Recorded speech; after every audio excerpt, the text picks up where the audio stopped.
El carter Moritz tenia febre, mal de cap, tos i picor a la gola. Estava malalt amb grip. Moritz va agarrar un mocador i es va mocar fent una trompetada. Però el nas va continuar tapat. Al tercer dia va tindre visita. Un amic, també carter, va traure el cap per la porta. No es va atrevir a més per por de contagiar-se. «Hola, Moritz, com va això?» «Atxís!» va esternudar Moritz. «T'ha agarrat fort, eh?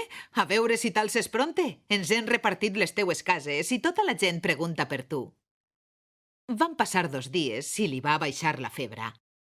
El nas continuava tapat, però ell ja estava cansat de tant de llit. «Demà m'alce», va dir a sa mare, «i dilluns treballaré». Es va despertar de nit. Es va veure una estranya llum al nas i va sentir al mateix temps un formigueig, com si 100 bestioletes li feren cosquerelles. Va obrir la boca i va respirar per esternudar. Al fer-ho, hi va haver un horrible estrèpit, com si un elefant haguera esbufegat al bosc. Les finestres van cruixir i no es va afonar la casa de miracle. La mare va arribar espantada. «Has sentit, Moritz?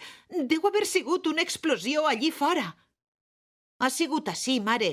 Se me n'ha anat el constipat. Ja puc respirar». Va abraçar sa mare, va respirar i va dir: «Les flors del balcó s'estan assecant». «És veritat», va dir la mare espantada. Per atendre el malalt, s'havia oblidat de regar els clavells. Però com podia Moritz olorar això amb les portes tancades?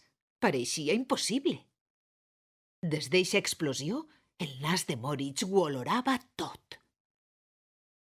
El dilluns al matí, Moritz va eixir en jord de casa. Portava el traje de faena dels carters, pantaló fosc, camisa blava i gorra. A la parada de l'autobús esperaven ja alguns matiners que anaven al treball. Abans, Moritz només els coneixia de vista. Ara també podia olorar-los. I això era molt distint. Quan va pujar a l'autobús, va tancar els ulls i va jugar a classificar les distintes olors. Feia olor de sabó, de pasta de dents, de crema d'afaitar i, en general, de neteja matinal. Feia olor, a més, d'entrepans de salsitxes i formatge per al descans que es fa a mitjan matí. Eren les 8:30 quan Moritz va arribar a Correus. Els companys el van saludar amb un «Bravo!». Es van alegrar de veure'l. I ell va olorar que ho feien amb sinceritat. Va aparèixer l'enorme autobús de Correus. Els carters van descarregar les saques, les van obrir i van començar a ordenar les cartes per carrers i cases. Un treball que Moritz havia fet milers de vegades i amb molta rapidesa. Però esta vegada se'l va prendre amb calma.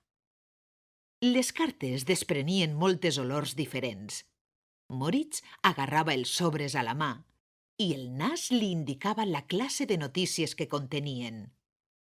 Algunes cartes feien bona olor. Eren cartes d'amor. Altres tenien olors fortes, de nuig.